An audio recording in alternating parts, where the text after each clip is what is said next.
Good evening, everyone, and welcome to In Real Life, brought to you by Social Impact Film Club, where you get access to amazing social impact documentaries.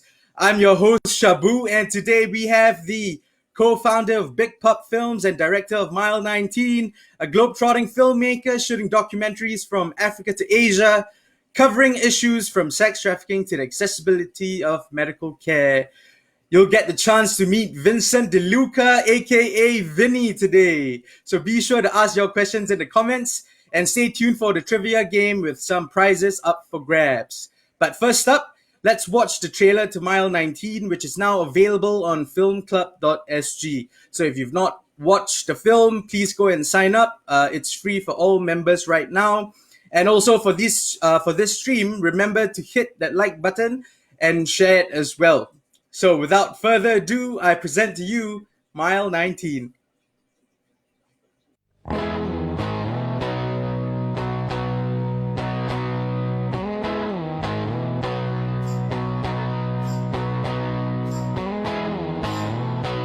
I don't consider myself a marathon runner.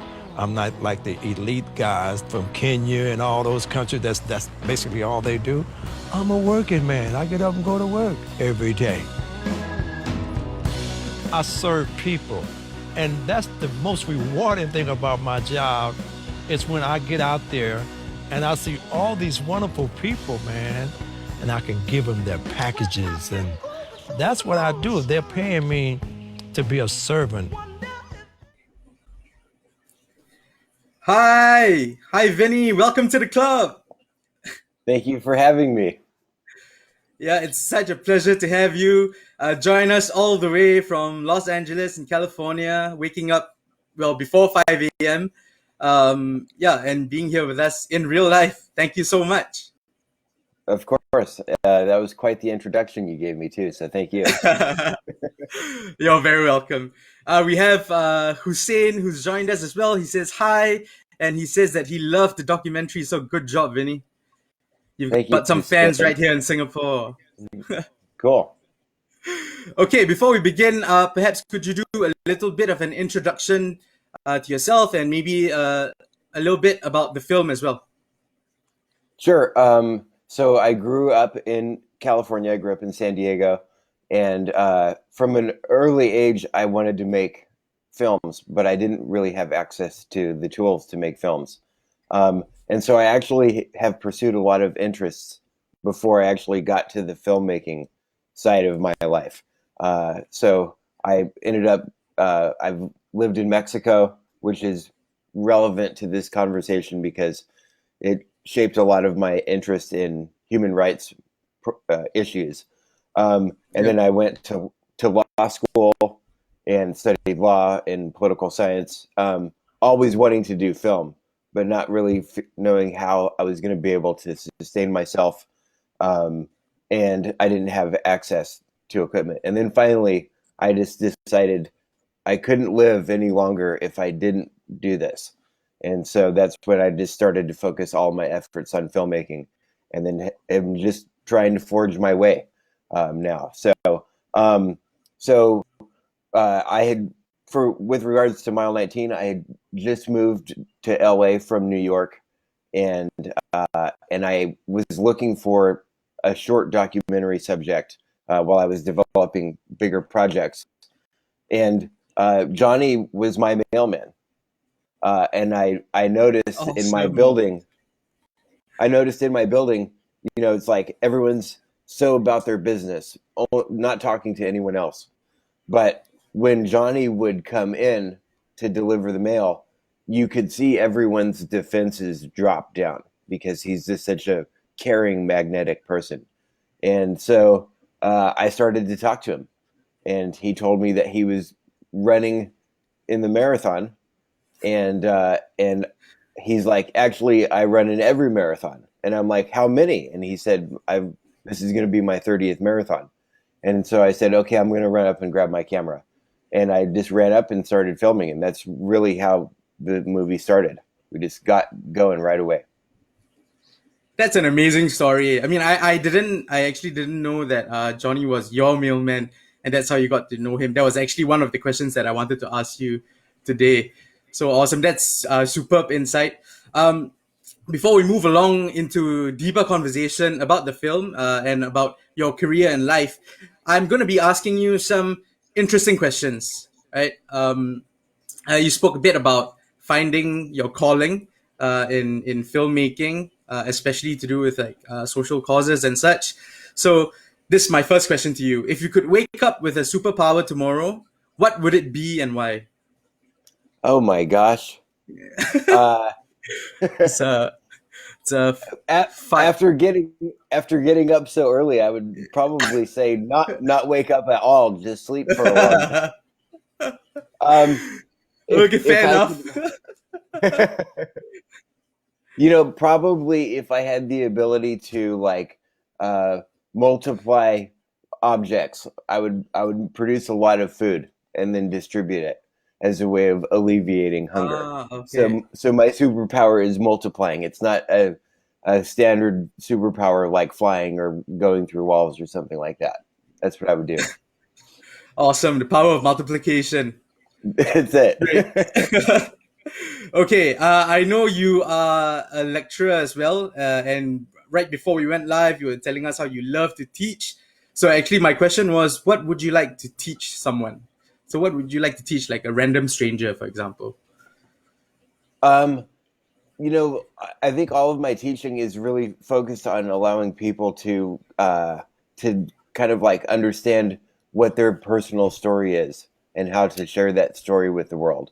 So I would, like in whatever context, whether it's film or law or whatever, I think that's so important for us to be able to draw out our authentic selves and give that to others. Awesome, great. That's really interesting. I wasn't expecting that. I was Yeah. thinking more about like what you actually teach in the schools and whatnot. But that's a superb answer. Okay, and lastly, a bit more lighthearted. What made you laugh this week? Oh gosh, that's a really good question. It's hard to do this at 5:30 in the morning. Um, Let me see what made me laugh. Actually, you know what? I watched Me, Myself, and Irene, an old Jim Carrey movie that I haven't seen in 15 or 20 years. And I was just amazed at how funny that film was. I laughed like I haven't laughed in a long time. So, Me, Uh, Myself, and I'm sure Irene.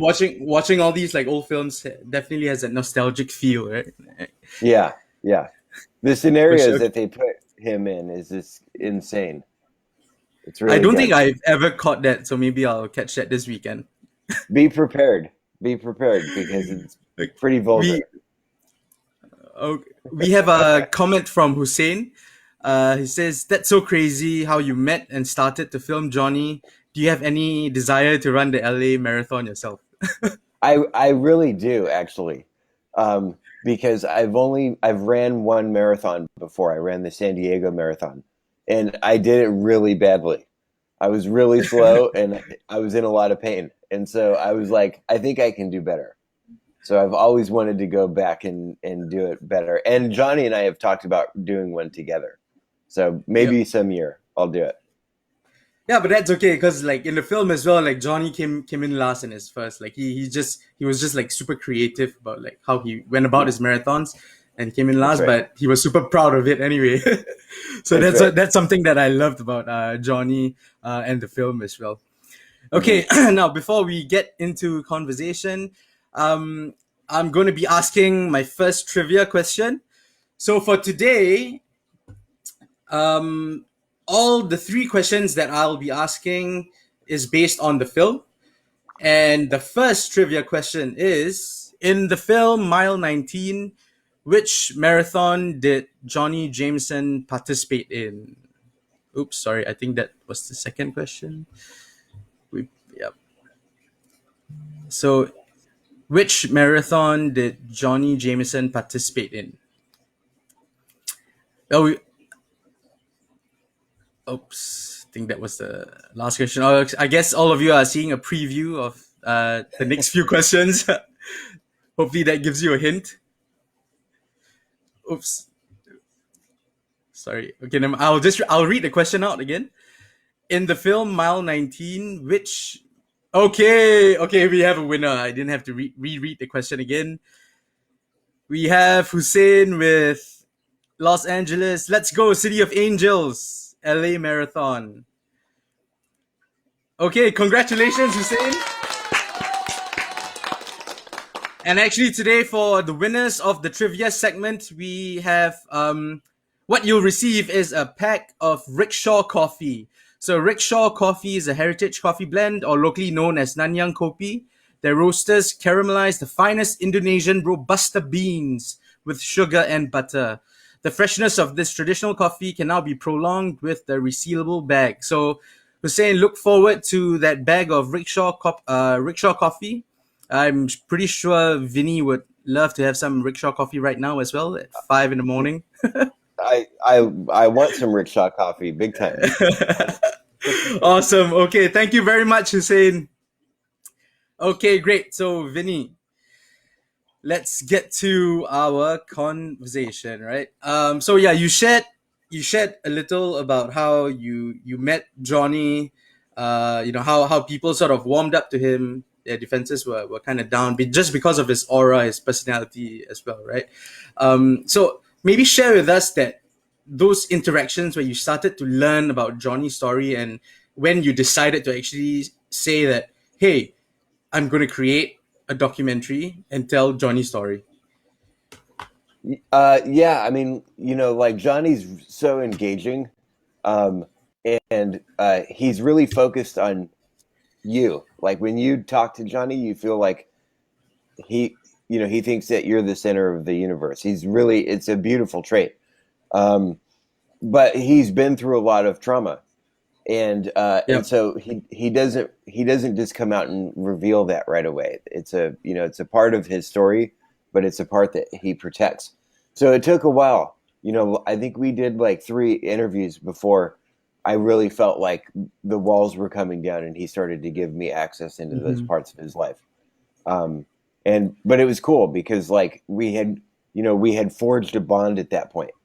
I had been out with him running, and I followed him on his route, and we had spent so many hours talking, so that there was a friendship there, and that friendship is what supported you know him being able to talk about that part of his life.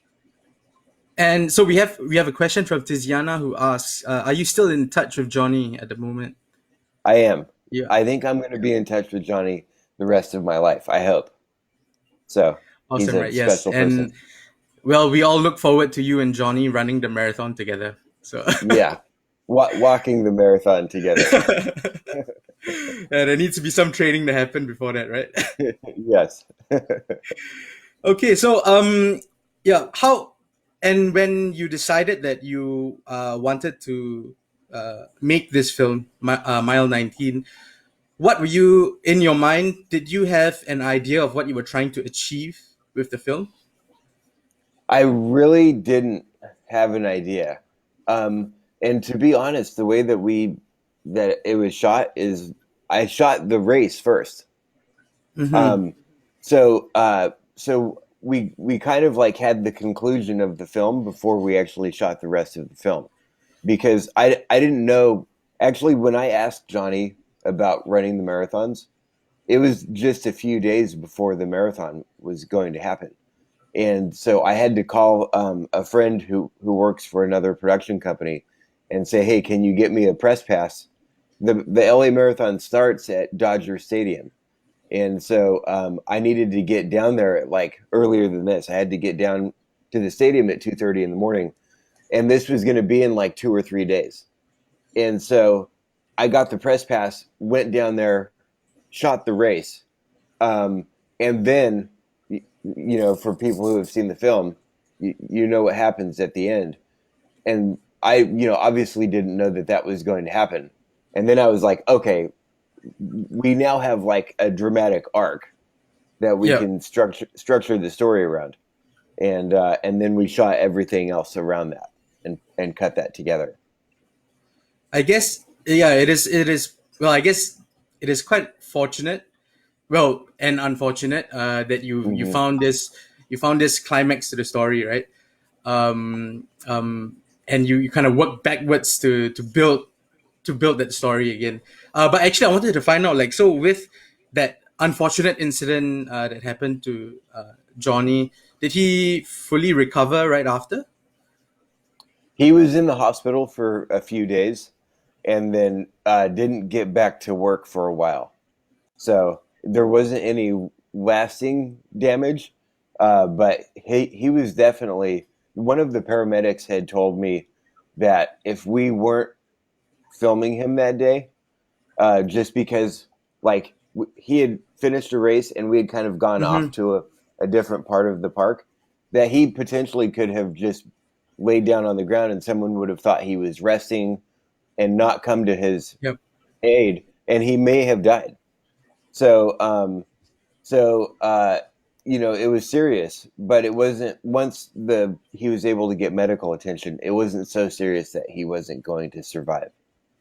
Yeah. Thankfully, you guys were there It and was getting wild. 911. I mean, calling 911 and getting the medics there in time. Yeah, And yeah, it was really so wild. did he lay off the marathons right after, or for No, the next couple of no, years? No. no, no. I'm really worried about that. He wants to keep going So he because went right back in and did his 31st marathon the year after. yep. Wow, that's dedication, man. There's a group of runners who have all done the every LA marathon, the legacy runners. He The mentions that, legacy runners, yeah. but he wants to be the last legacy runner because every year, like people will drop out. So I don't Ah, know. So he so really wants to be like the only one who has done every LA marathon. I know in the film there were what 178 legacy Yeah, runners, or at least up to yeah, that point. yeah. So there has been, I mean, the numbers have been I decreasing as don't. people drop out. Yeah. Yeah, I don't know what that number is. I'd be curious to find out, but he's got a ways to go until he's the last man standing. Well, we wish him all the best, but hopefully he keeps his health in check as well. Um, Hmm. and well, based on that, what I found really unique or cool was that yes, the focus was sort of the marathon. How he went about it was really interesting, right? Like running the marathon backwards, uh, dribbling a basketball while running the marathon.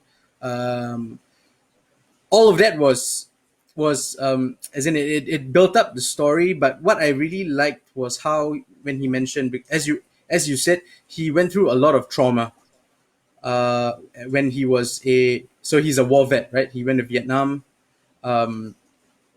and he used the marathon as or he found the marathon to be a form of therapy for himself. Helped him heal. It was a healing process for him. Hmm. So, what do you think?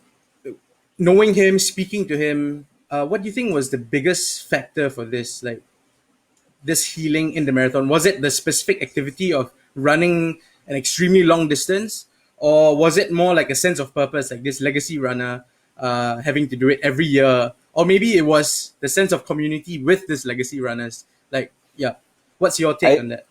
I think that's what it is. I think the sense of purpose has grown over time because I think when he started it, I don't think he knew he would do 30 in a row.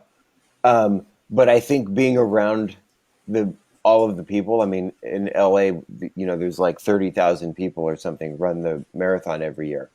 So it's like being all together, engaged, enjoying the day, and moving towards a common finish line. I think is really healing for him, and he gets to interact with so many people throughout the day. He really gets energized by talking to people and sharing experiences, making them laugh. He's really funny, um, and I think that's what it is for him. It's like the horrors of war are gone for that moment, and he gets to look at the beauty in humanity and engage with that.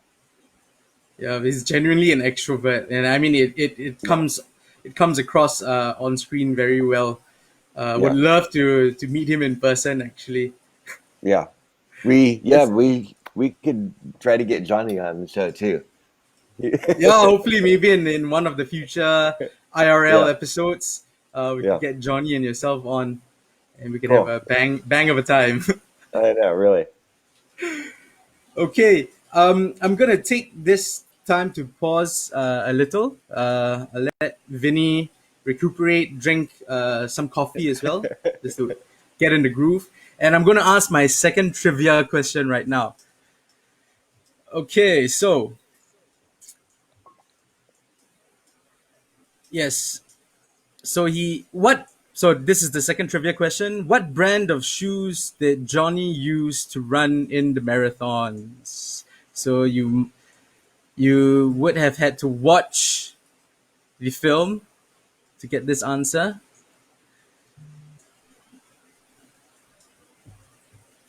Anyone with the answer? Ah, Thaddeus. Hi, Thaddeus. Thanks for joining. Thaddeus says champion. Ah, okay. And I think we have a winner, and it's Hussein once again. Pay less. He didn't need those expensive shoes. Awesome. Congratulations, Hussein. Well, I guess you'll be getting 2 packs of rickshaw coffee, but please share the love with your friends. Uh,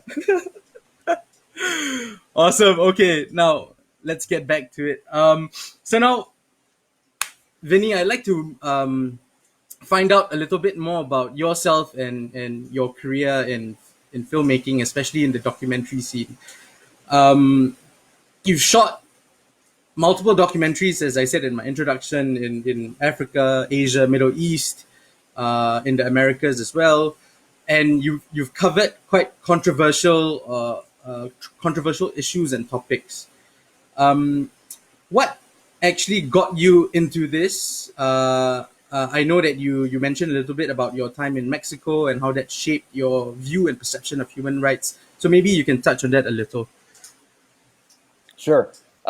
I think I've always been a kind of a bleeding heart, you know, and I remember just being a kid and like if I saw injustice somewhere, like it really got me, and so it's just always something that I wanted to do. I think like if it wasn't filmmaking, it would be expressed in some other way, um, and you know, like my time in Mexico, I was at a point in my life when I wasn't really sure what I was going to do. I was 18 or 19 years old, and actually just I was working at a golf course, and I was working with all of the Latino guys, and I'm like the only white guy, and I really connected with them. There was like a real sense of family with them. And one of the guys was like, "Hey, why don't you go live with my family down in Mexico and get to know our culture?" And so I did.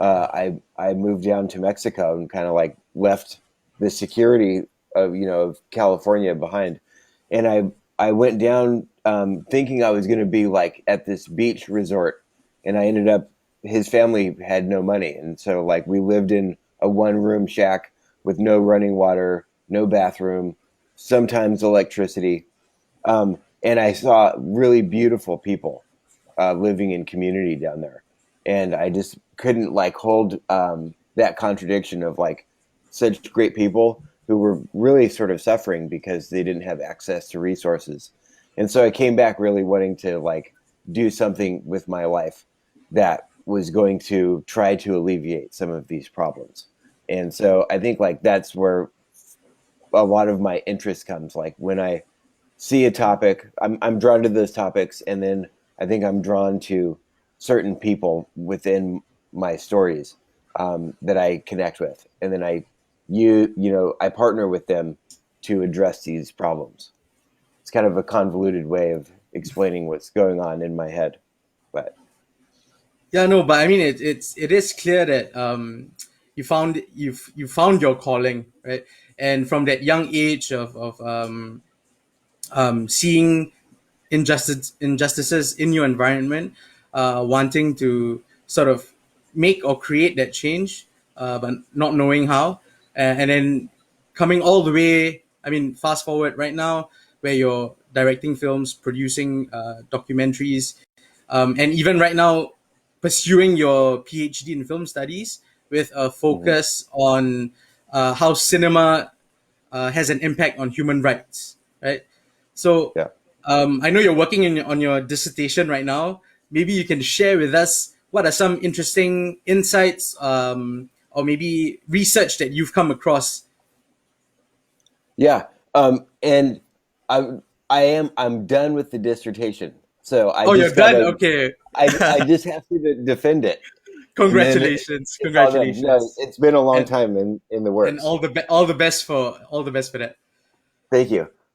Yeah, like without getting too academic, I think like really the what I've been studying is trying to figure out like I think that there's a mainstream cinema that is driven by money, right? And images are being all of I think like everything is cinema. Like if you shoot a video on your iPhone and you put it on Instagram, I call that cinema. But there's the market defines narrowly what they think cinema is. So there's this whole world of non-cinema, like images that are not allowed to come into the market, and and I'm trying to figure out ways to like let this whole world of images be heard and listened to. So a lot of my work is on like getting voices that aren't normally represented into the conversation, so that we can hear from them and learn from them. So that's really the main thrust of it is a sort of like democratization of cinema.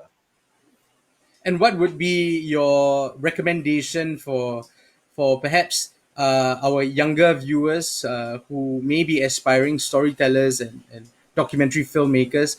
Like, how do you get your content right? You might not have the perfect piece. It might not be a feature length. It might be a short. You may not have all the resources. Like, what would be your recommendation to them in getting those stories that they're trying to tell? To get those stories out there. You know, I there's a filmmaker named Lav Diaz who I really like. He does a slow cinema, and you know he says like you don't walk into a museum and look at like a Manet and say, oh, that's a small painting versus like a Rembrandt, which is like a big painting, like Night Watch or whatever, right? We call it painting. So that's a painting and that's a painting. It doesn't matter the size. And I think that's the same with cinema. Is you know a 30-second commercial, a short film, a longer form film. It's all cinema, and so you can tell incredible stories within all of those amounts of time. So I would say just go and create and learn what your style is and learn what you like to do and release those out into the world and get people seeing your stuff and talking about your stuff. And nowadays, you know, with the phone and the internet, anyone can make movies. So just go do it. Definitely, I myself have I've created or produced and edited videos just using like my phone, and I mean technology is so advanced right now. You have like extremely high megapixels on your phone camera, so it's really just about like getting down to it, right? And honestly, there's no real perfect cinema. Like I mean, you know this too because you've shot stuff. It's like you're never going to be totally happy. There's always things that go differently than how you had envisioned it. And that's really kind of awesome because you're a part of a world, a living, breathing world around you. So those sort of imperfections kind of like put you in your place and let you realize that like you're a small part of like something much bigger going on around you. Yeah, and it engages your creative side as well, right? If Yeah, you don't exactly. have your perfect shot, like how are you going to Yeah, work around that? yeah, And Syra also says, "I love that art is art." Right? it is. I agree with that. Awesome. Okay. Now I would like you to share a little about your a current film that you're working on. So a documentary film, called Desert Angel. So please share. It's super intense. Looks really interesting. I look forward to watching it. Like, please share with the audience. Yeah, I haven't figured out how to condense this into like a 30-second pitch.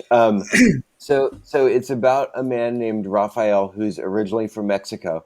He crossed into the United States illegally 30 plus years ago, and managed to get his green card, and he got a job working for a big tractor company here. And he went from like literally sleeping in the hills with out on the land to being able to buy a new house and a car, and he was providing for his family. And one day he's sitting on his couch watching TV he's living what he would call the American dream, right? He's like has all of the resources he needs to be happy. And he sees a news report about a man who had gone missing, trying to make the same journey that he had made. And he had gone missing in the mountains, and it was winter. There was snow on the ground. And so Raphael said, well, my life has turned out so good. I'm going to buy jackets for the rescuers and take them out and distribute the jackets. This is a way of giving back. So he bought the clothing, drove out to the mountains, and when he gets out to the mountains, there's no one there looking for this man. He realizes this guy's totally on his own. And so Raphael decides to go look for this man himself. And he goes out into the wilderness and actually finds the man and saves his life.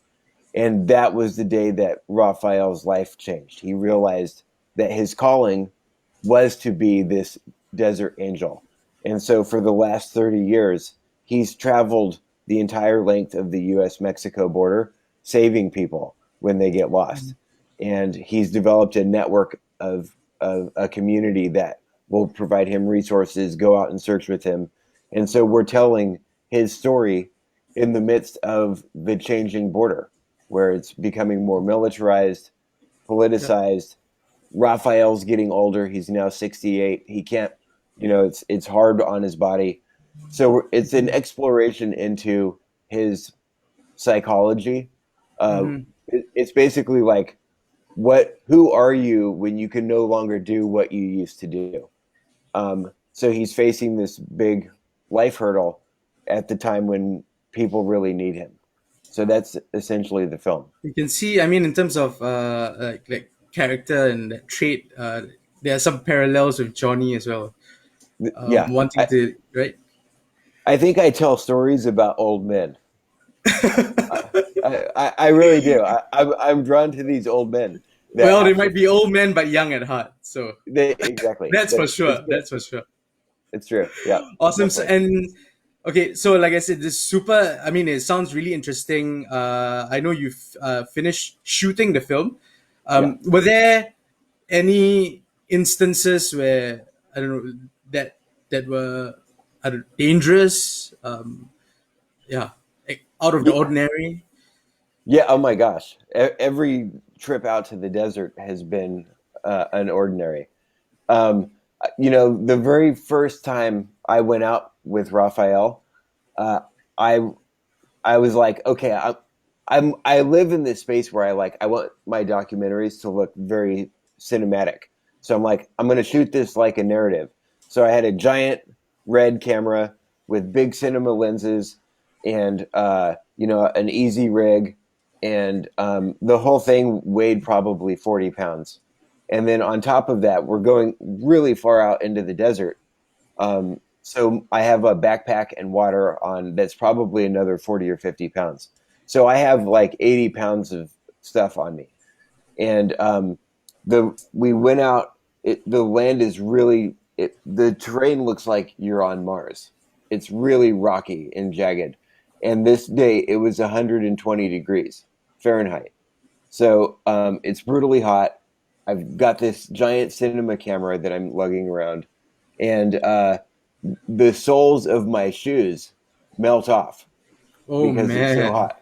Yeah. And so we had to gaff tape the soles back onto my feet, and I had to walk out of the desert.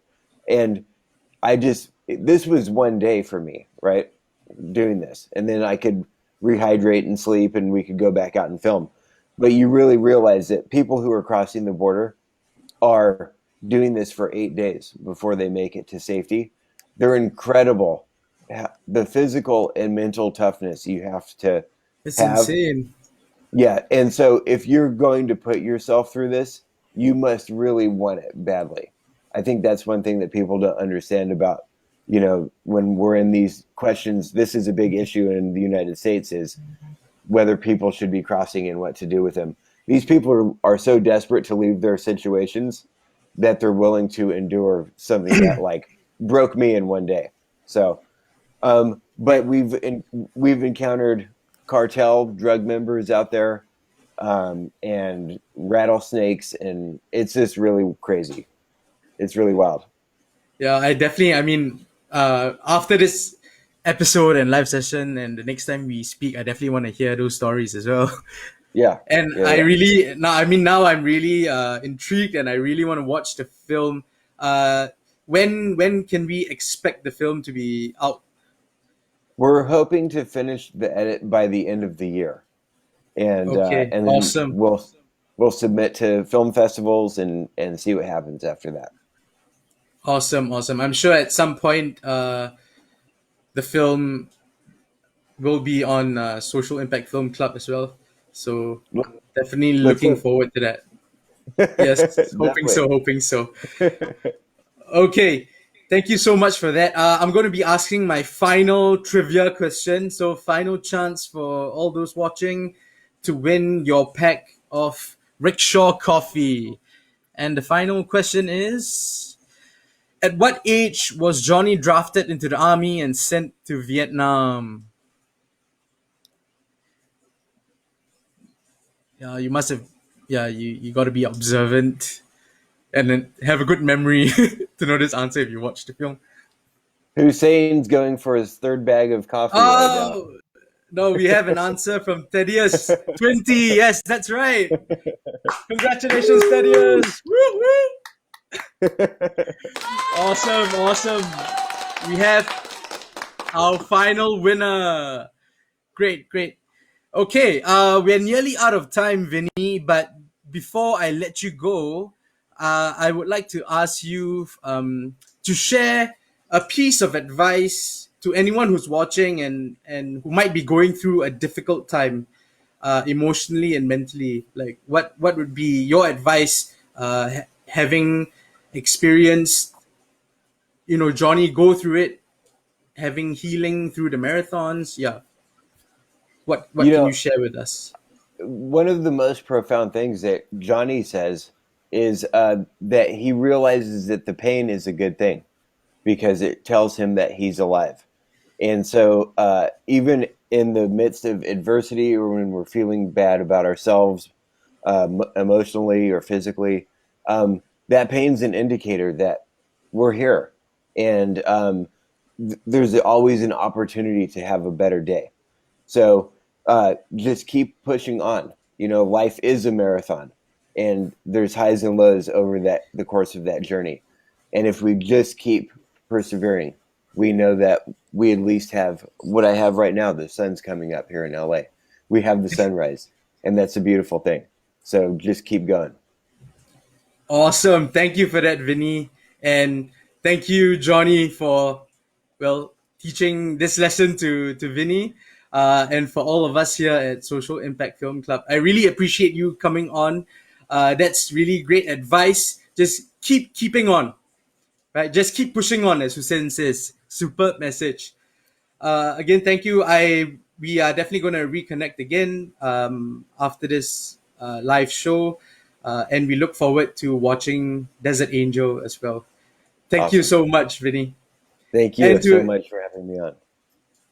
Great. And to everyone else who's tuning in and who's watching, if you have not watched Mile 19, please go onto filmclub.sg. If you've not registered, go and sign up for an account.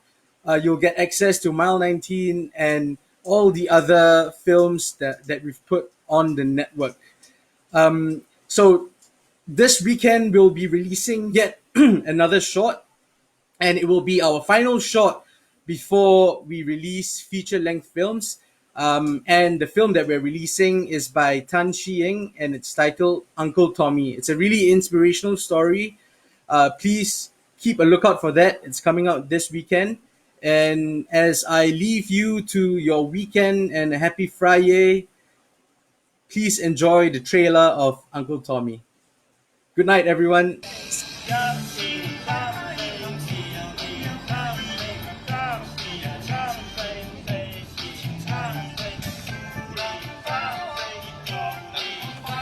老人就叫我肥宅，肥宅，就是所说的肥的孩子。一个人，除了你有孩子，你已经有寄托 ，OK， 你放松，孩子会帮你弄。